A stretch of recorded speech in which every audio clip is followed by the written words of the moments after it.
한국에 계신 목사님과 통화할 기회가 있었습니다. 한국 교회가 참 많이 변했다 이런 말씀을 하십니다. 그래서 뭐가 변했습니까? 말했더니 그래도 과거에는 순수성과 그 진지함이 좀 있었습니다.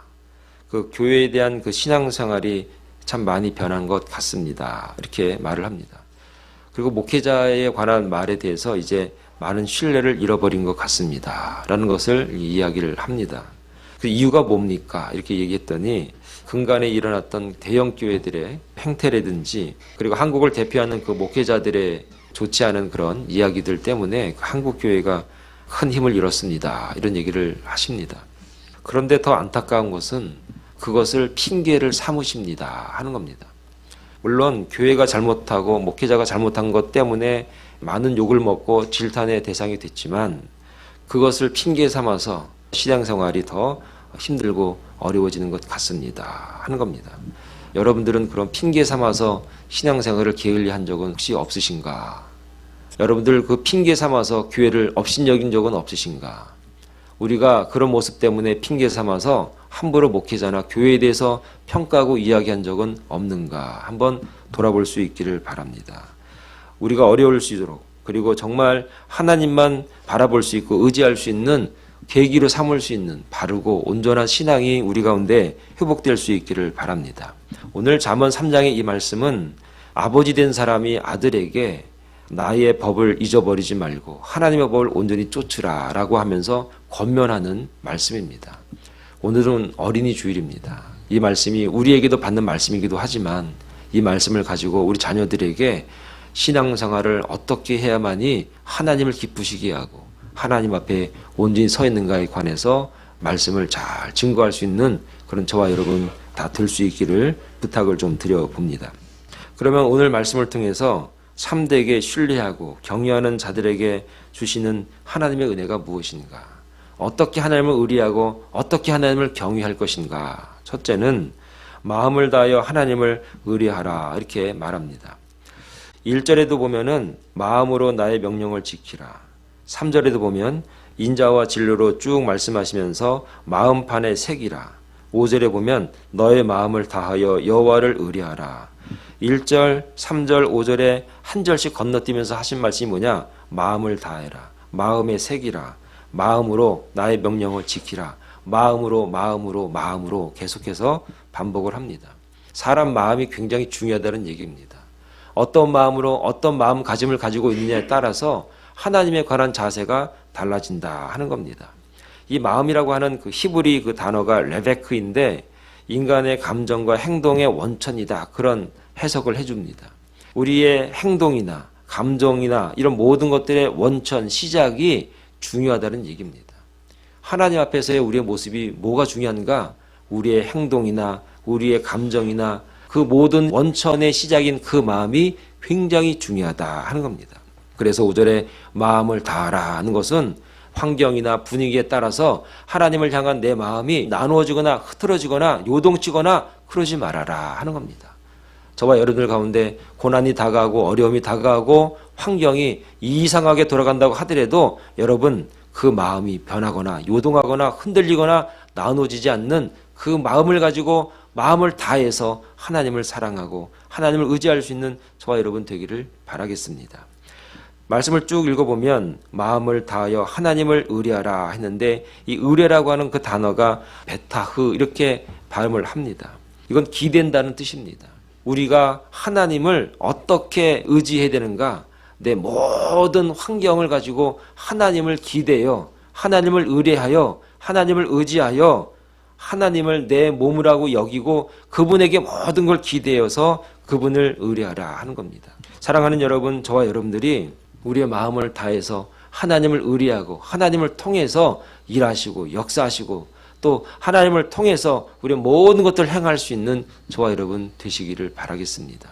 하나님을 의뢰하는 것이 무엇인가? 하나님을 경외하는 것이 무엇인가? 이렇게 혼탁하고 어려운 세상에서 내가 어떻게 이 세상을 헤쳐나갈 수 있는가? 우리의 마음을 다해서 흔들리거나 나눠주거나 요동하지 말고 하나님만 의지하고 나아갈 수 있는 저와 여러분 다 될 수 있기를 간절히 축원을 드리겠습니다. 이 상태를 갖다가 가장 적절하게 표현한 신약 성경을 찾아봐라 하면은 요한복음 15장 1절에서 10절까지에 나와 있는 예수님은 포도나무, 나는 가지다 라고 하는 비유를 말씀을 드릴 수가 있는 겁니다. 요한복음 15장 5절에는 이렇게 말씀합니다. 나는 포도나무요 너희는 가지니 저가 내 안에 내가 저 안에 있으면 이 사람은 과실을 많이 맺나니 나를 떠나서는 아무것도 할 수 없느니라. 수많은 주석가들이 잠언에 나와 있는 이 5절 말씀을 갖다가 요한복음 15장 이 말씀을 다 연결을 시킵니다. 그러니까 마음을 다해서 하나님을 의뢰한다는 게 무엇인가? 내가 주님 안에 있는 것, 주님이 내 안에 있는 것, 내가 포도나무의 가지에 달려있는 것처럼 그런 마음과 그런 신앙으로 살아가는 것, 그분 안에 내가 있는 것, 그런 자세와 그런 모습으로 우리가 이 땅에서 살아갈 때 우리는 분명히 하나님의 은혜가 우리 가운데 있다는 사실을 믿을 수 있기를 바랍니다.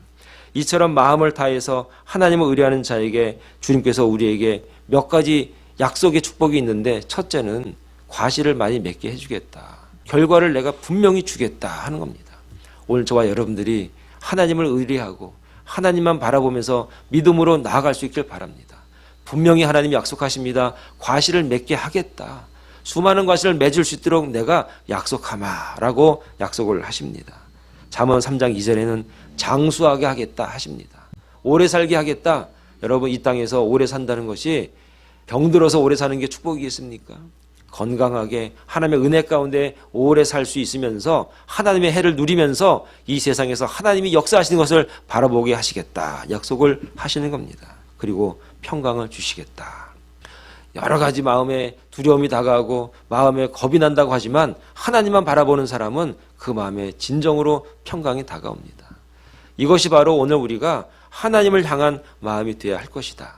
하나님을 의뢰하는 자의 자세가 되어야 할 것이다 하는 겁니다. 오늘 저와 여러분들이 이 세상의 환경을 바라보는 것이 아니라 핑계될 것을 찾는 것이 아니라 내가 하나님을 향해서 마음이 흔들리거나 요동하지 않는다면 이런 분명한 복이 오늘 우리 교회와 여러분들 가정과 삶 속에 함께할 줄로 믿습니다. 두 번째는 어떻게 하나님을 의뢰하고 경외할 것인가. 6절 말씀에 보니까 너는 범사의 그를 인정하라. 그리하면 내 길을 지도하시리라. 이렇게 말씀합니다. 범사의 그를 인정하는 방법이 5절과 7절에 나옵니다. 하나님을 인정한다는 게 뭘까요? 하나님 인정합니다 하면 하나님이 인정이 되는 겁니까? 하나님이 계십니다 하면 하나님이 계시는 겁니까? 오늘 그 말씀을 하는 것은 아닐 겁니다. 5절에 보니까 뭐라고 말씀하시는가? 내 명철을 의지하지 말라. 내 명철을 의지하지 않으면 하나님을 인정하는 것이다 하는 겁니다. 7절에도 보면 스스로 지혜롭게 여기지 말라. 나 지혜 있습니다. 나 많이 합니다. 나 그래도 하나님 꽤 글 줄 꽤나 읽었습니다. 그러지 말라 하는 겁니다.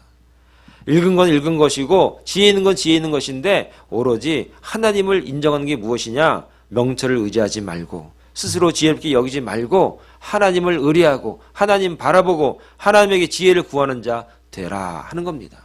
그것이 바로 범사에 하나님을 인정하는 자가 된다 하는 겁니다.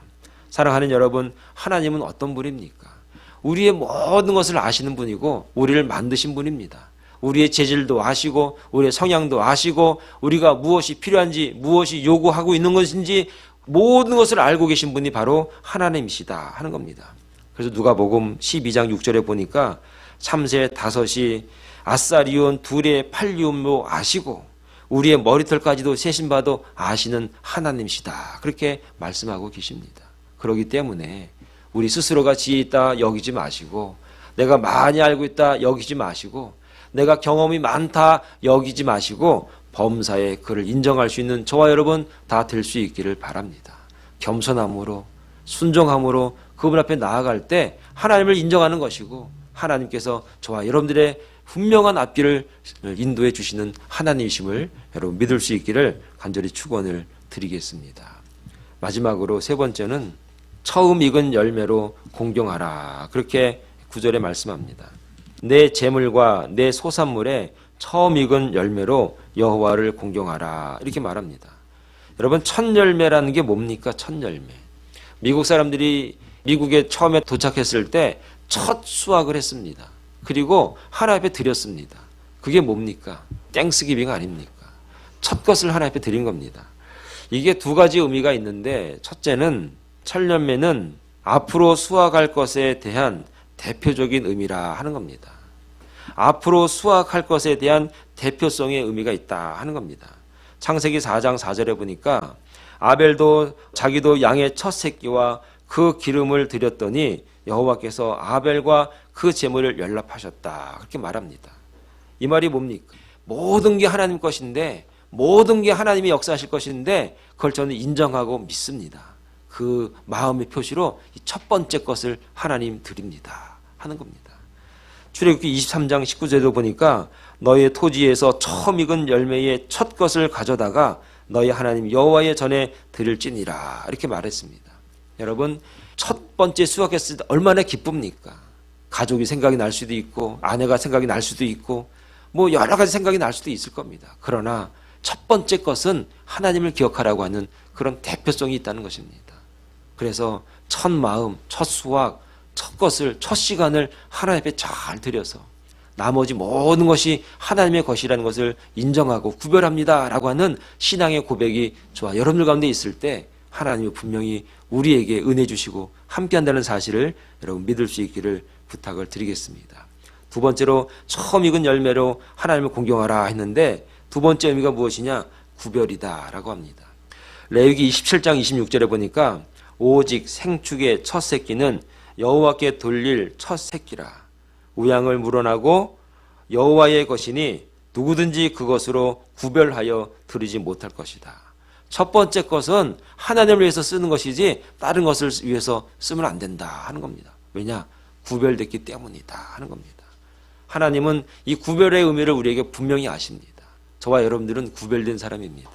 민수기 18장 12절에도 보니까 첫 새끼는 구별된 하나님의 소유라 이렇게 말씀했습니다. 우리가 첫 번째 것을 드리는 의미가 뭡니까? 저는 하나님의 구별된 자식입니다. 하나님의 구별된 백성입니다. 하나님이 저를 사랑하시고 저를 구별해서 자기 백성 삼으신다는 것을 저는 믿습니다 라고 하는 신앙의 고백과 함께 구별의 의미로 첫 번째 것을 드리는 겁니다. 첫 번째 것을 귀하게 여기시고 그 귀한 것을 하나님 앞에 헌신하시고 하나님 앞에 드릴 수 있는 그 신앙의 고백이 우리 가운데 있기를 바라겠습니다. 그러면 오늘날 이 땅에 사는 저와 여러분들에게 이것이 영적인 의미로 우리에게 이 첫 번째 의미란 무엇이 있는가? 고린도전서 15장 20절 말씀에 보면 그러나 이제 그리스도께서 죽은 자 가운데서 다시 살아 잠자는 자들의 첫 열매가 되셨다. 왜 예수 믿어야 됩니까? 왜 예수님이 우리에게 부활의 구세주가 되어야 합니까? 그분이 잠자는 자들의 첫 열매가 되셨습니다. 죽은 지 3일 만에 부활하셔서 죽은 자들의 첫 열매가 되신 겁니다. 그래서 우리가 그분의 구원에 동참해야 되고 그분의 부활에 동참해야 되고 그분을 믿음으로 말미암아 천국 백성 첫 열매에 메어 달리는 자들이 되어야 한다 하는 것입니다. 오늘 그래서 예수 그리스도께서 죽은 자들의 첫 열매로 우리에게 계신 이유가 무엇인가? 그것은 바로 우리가 예수 믿음으로 말미암아 하나님께서 이 땅에 구원에 베풀어 주신 그 놀라운 역사에 동참하시고 은혜 베풀어 주시기 위한 첫 열매, 구별의 의미, 대표의 의미를 통해서 바로 예수 그리스도를 믿는 저와 여러분들이 구원의 확신을 갖고 이 땅에서 승리하는 삶을 살게 하기 위한 하나님의 축복이라는 사실을 여러분 믿을 수 있기를 바랍니다.